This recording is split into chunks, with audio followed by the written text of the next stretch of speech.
मैं शाह साहब बड़ा खुश नसीब हूँ, मैंने आज तक किसी मोहतरमा को डिवोर्स नहीं दिया। अच्छा।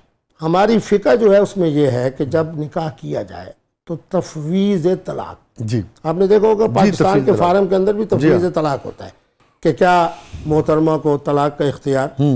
तो मैं निकाह के वक्त ही, चूँकि उस मोहतरमा की तरफ से पेशकश होती है, जिस तरह अब राखी सावंत साहब की तरफ से पेशकश आई, उन्होंने खड़े होकर कहा कि पाकिस्तान के मौलवी से निकाह करूंगी। अब आप ही ज़हीन आदमी है, पाकिस्तान मौलवी निकाह, यानी मुफ्ती अब्दुल कबीर साहब से निकाह। उसके बाद उन्होंने सराहतन भी कह दिया, बहुत सारे चैनलों पे भी आ गया। बात यह है कि न मुझे निकाह की किसी को पेशकश करने की ज़रूरत है, न जनाब होने वाली जो मेरी मनकूआ है उसको तलाक देने की ज़रूरत है।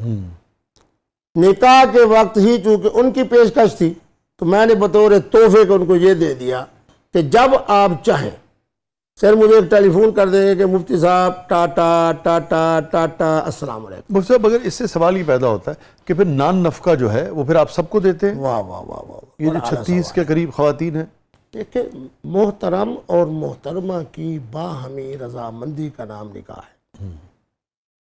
अब मैं कितना खुश नसीब हूँ कि शादी ही से मुझे अल्लाह ने 4 बच्चे दिए, फिर चारों को अल्लाह ने औलाद दी। और ये जो 35 निकाह आपने की, इनसे कभी कोई औलाद नहीं हुई?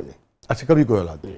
बात ये है कि जो अब मोहतरमा मेरे निकाह में 1 अरब 35 करोड़ की आबादी से हज़रत बीबी राखी सावंत साहबा तशरीफ ला रही है, क्या उनका स्टेटस और मेरी वो खुश नसीब बीवी जिनकी बरकत से मैं इस वक्त परनाना बन चुका हूँ, तो उनका स्टेटस बराबर हो? मगर देखिए, हमने भी जितनी सीरत पढ़ी है और जितना हम जानते हैं वो बिल्कुल एक अलग मामला है।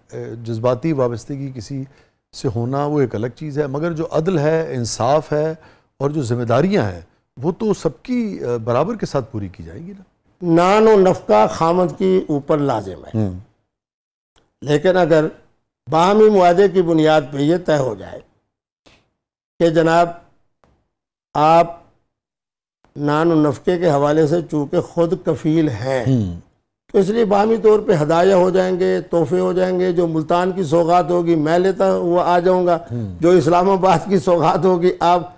अब आपको एक बेहतरीन बात सुनो, 2006 से लेके आज तक, ऐनक से लेके टोपी से लेके ये सूट तक, मैंने अपने रिज़्क़ के हलाल से नहीं लिया। अब जो मुझे दिल दे रहा है तो उसके लिए ये कपड़ा, ये तोहफे या हदिये कोई हैसियत रखते हैं? रिज़्क़ हलाल से आपकी मुराद ये है कि आपको तोहफा दिया गया है? तोहफे दिए। मुफ्ती साहब, हमारा सेगमेंट है जिसका नाम है मेरा कुछ सामान।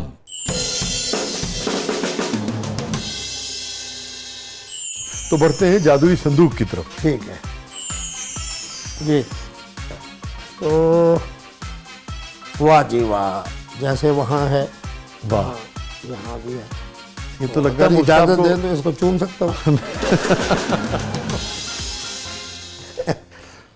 जी मुफ्ती साहब, तो इसको यहाँ अपने दिल की तरफ रखूँ या आपकी बाई तरफ रखूँ? इधर बरकत है, इधर दिल है। आपकी तबाह है, आपके मिजाज पे है आपकी। चलो मेरा ख्याल यही है कि दिल की तरफ ही रख दो। जी मुफ्ती साहब, क्या याद आ गया? बल्कि कौन याद आ गया? ये देखें, बल्कि कौन कौन याद आ गया है? ये आप जाए ना चोलिस्तान की तरफ जी, तो अल्हम्दुलिल्लाह मेरे 25 मुरब्बे रकबा, वहाँ जितनी खवातीन है कमाल है। हिंदू खवातीन है उस इलाके में, क्योंकि साथ थलपारकर का इलाका मिलता है ना जी जी, तो उनके भी कानों में इसी तरह, मुस्लिम है वो भी इसी तरह, और इसी तरह उनके जितना देहाती खवातीन है, तो ये समझे कि उनके लिए एक हुस्न का बहुत बड़ा ज़रिया है। तो अब इसके अंदर आप इंडिया का चोलिस्तान, इंडिया का राजस्थान, बम्बई को भी जहन में रख लें, दिल्ली को भी जहन में रख लें, भावलपुर की रियासत को, तो इसलिए दोबारा चूम लेता हूँ।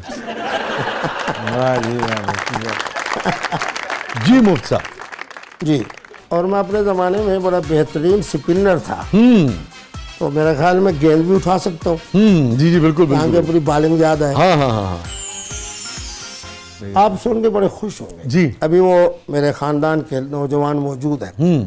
एक दिन मैंने कहा कि जो विकेट कीपर है ना, हाँ, इसके साथ 7 खिलाड़ी खड़े कर दो। अच्छा, उस जमाने में ये तसव्वुर नहीं था जी, 2 खिलाड़ी, 3 खिलाड़ी, 4 खिलाड़ी, 5। ये इतनी स्लिप तो सिर्फ वो ऑस्ट्रेलिया में हुआ करती थी। इस तख्लीक का या इस तरतीब का समझो सबसे पहले अमली ज़िंदगी में जिसने ये आगाज़ किया वो क़िबला मुफ्ती अब्दुल। अच्छा, वाह वाह वाह। और जब मैंने 7 लोग खड़े किए, 8वां विकेट कीपर हो गया, एक साहब को मैंने बॉडी पे खड़ा किया।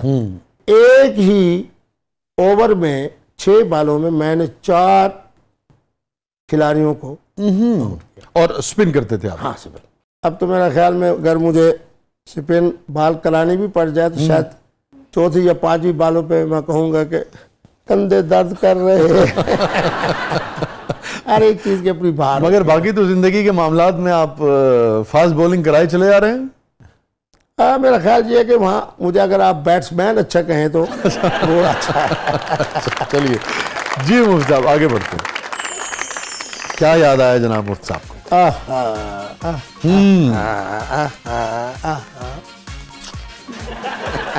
इसके साथ भी बड़ी तारीख वापस है।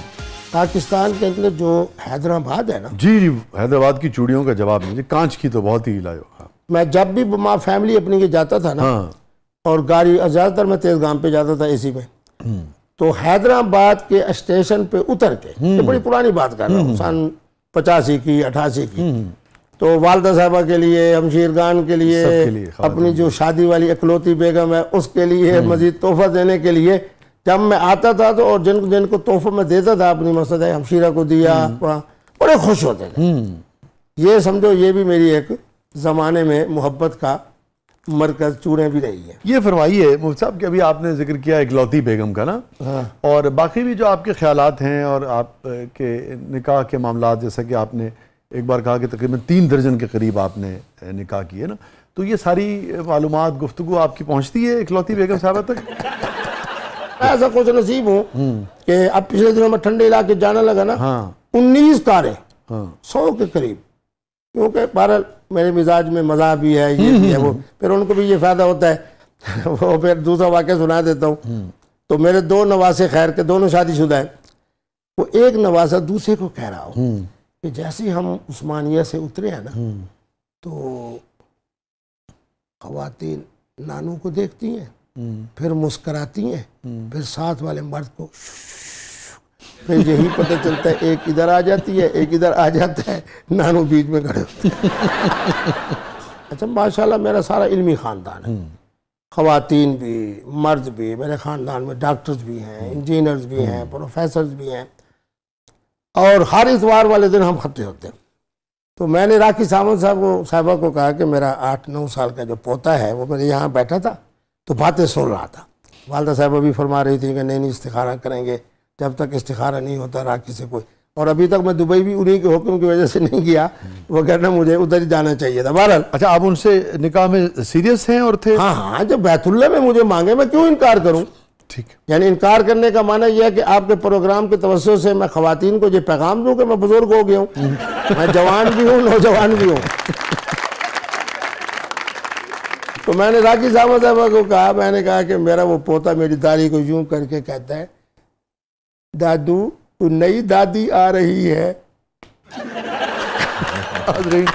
स्टे विद अस, कहीं नहीं जाइएगा। थोड़े से वक्त बाद वापस आते हैं और सवाल बहरहाल बीच में रह गया, मुफ्ती साहब ने अगर मुनासिब समझा तो हो सकता है ब्रेक के बाद इसका जवाब दें कि ये सारी गुफ्तगू जो है मुफ्ती साहब की जब इनकी इकलौती बेगम तक पहुंचती है तो उनकी क्या राय होती है। ये जवाब रह गया मुफ्ती साहब या हो चुका? ये देंगे मुफ्ती साहब जवाब। मैं समझा मुफ्ती साहब वेल लेफ्ट कर गए। नहीं, कहेंगे देंगे। नाज़रीन स्टे विद अस, कहीं नहीं जाइएगा, छोटे से वक्फे के बाद वापस आते हैं। हमारे साथ मौजूद है मोहतरम मुफ्ती अब्दुल कबीर साहब। आप देख रहे हैं ज़बरदस्त। प्रोग्राम के अगले मरले में आपके लिए बहुत कुछ है। थोड़ा सा पानी दे दो मुफ्ती साहब। अस तुहानू कभी देखिए नहीं, कभी पानी मंगया हो। देखिए बात ये है, कहना चाह रहा है कि आप घबराए हैं। नहीं, बात ये होती है कि पानी का ताल्लुक है गुफ्तगू से जी। जब मैं मुसलसल गुफ्तगू कर रहा हूँ तो मेरा हक बनता है कि मैं पानी मांग लूँ। मतलब आप इस बात से घबराए नहीं है? अच्छा नहीं, मैं घबराने वाला नहीं। पानी लाइए भाई। वेलकम बैक नाज़रीन। ज़बरदस्त में एक बार फिर खुशामदीद। मुझसे ब्रेक पे जाने से पहले बात ये हो रही थी कि ये तमाम तर गुफ्तगू जो है आपकी मुख्तलिफ चैनल्स की, जो आपके ख्यालात आलिया हैं, वो और फिर ये है कि जो आप 35 तकरीबन निकाह का जिक्र करते हैं अपनी ज़ात के हवाले से, ये सारी जो मालूमात हैं ये इकलौती बेगम साहबा तक आपकी पहुँचती हैं तो उनकी क्या राय होती है इस पर? देखें, अल्हम्दुलिल्लाह मेरी अहलिया हाफ़िज़ा भी है, आलमा भी है, और उसके साथ तहज्जुद गुजार भी है, हमारे खातून भी हैं। अब थोड़ा सा एक मज़ाक पैदा करता हूँ, मेरी 17 साल की उम्र थी जब मेरी शादी हुई। अच्छा, इन्हीं खातून से? इसी मोहतरम जैसे अल्लाह ने मुझे बेटे दिए और बच्चे दिए, तो मैं उनसे मजाक करता हूँ कि बचपन का ज़माना था, पता नहीं था कि निकाह कैसे हुआ है, क्यों हुआ है, किन मकासद के लिए हुआ है, और जब हमें मकासद का पता चला है तो तुम जरा ढल भी गई हो, बुजुर्ग भी हो गई हो, इसलिए जो मैं निकाह कर रहा हूँ उसका सवाब भी तुम्हें जाएगा, क्योंकि अल्लाह का कुरान कहता है फ़न के हूँ माता बलकुम मिनन निसा मसना वसुला सवरुबा। अभी आपने फरमाया निकाह के हवाले से पहली जब आपकी जवानी में शादी हुई और उस हवाले से आपने कुछ कलमात आपने फरमाए, आप क्या समझते हैं निकाह जो है वो सिर्फ आपके नज़दीक सिर्फ जिस्मानी ताल्लुक़ है या एक रूहानी रिश्ता भी है, एक कंपेनियनशिप है, एक दुख सुख का साथी है और आप इकट्ठे ज़िंदगी को जी रहे होते हैं, इकट्ठे ज़िंदगी से लड़ रहे होते हैं, इकट्ठे ज़िंदगी से सैराब हो रहे होते हैं, सिर्फ जिस्मानी ताल्लुक़ तो नहीं है निकाह? जब मोहतरम और मोहतरमा एक शरीयत के दायरे में रहते हुए निकाह के साथ वक्त गुजारते हैं तो हकीकत ये है सुकून के साथ साथ उन्हें वो रूहानी एक लज्जत भी हासिल होती है, जो मवद्दत और मोहब्बत की वजह से मियाँ बीवी के दरमियान होनी चाहिए। जी जी जी। और इसलिए जब आप निकाह आसान कर देंगे फिर 1 करोड़ के नज़दीक ख़वातीन बगैर खामद के नहीं रहेंगी, फिर आपका मुआशरा गलत कारी की बजाय निकाह के दायरे में आएगा। तो जो मोहतरमा आलिमा हो, हाफजा हो, अल्लाह के इस कुरान की आयत को हकीकत के तौर पे जानती हो, तो यकीनन उसके दिल के ऊपर। अच्छा, एक बात याद रखिए शाह साहब, आज रात इतने बजे मुफ्ती साहब दूल्हा बन रहे हैं और मोहतरमा राखी सामंत साहबा से निकाह, ये औरत के लिए नाकाबिले बर्दाश्त है। ये मैं बड़ी एक फितरत की बात कर रहा हूँ। मुफ्ती साहब ने कहा जी निकाह मुजफ्फराबाद में हुआ था, मुफ्ती साहब का निकाह कश्मीर में हुआ था, मुफ्ती साहब का निकाह के लिए राखी सावंत का पैगाम आया है, ये उस औरत के लिए इतना शोकन के हवाले से बोझ नहीं बनता। मैं आपके प्रोग्राम के तवज्जुह से भी यही बात कहूँगा नौजवान नस्ल को कि जिन्हें दूसरे तीसरे निकाह का मौका मिलता है तो उसे ज़रूर ऐलान आम न करें, न बताएं कि ये मेरी दूसरी शादी तीसरी शादी। पहले तो दूसरी तीसरी शादी पाकिस्तान में हो ही नहीं सकती जी, छुप के तो वैसे ही कानून की खिलाफ वर्जी हो जाएगी ना, वो तो ऐलान करना। आप निकाह करें ना जी, यही तो नुक्ता है ना। मगर निकाह का भी आप देखिए, वलीमे के दिन जब आप ऐलान करते हैं तो वलीमे का बुनियादी मकसद ही यही है।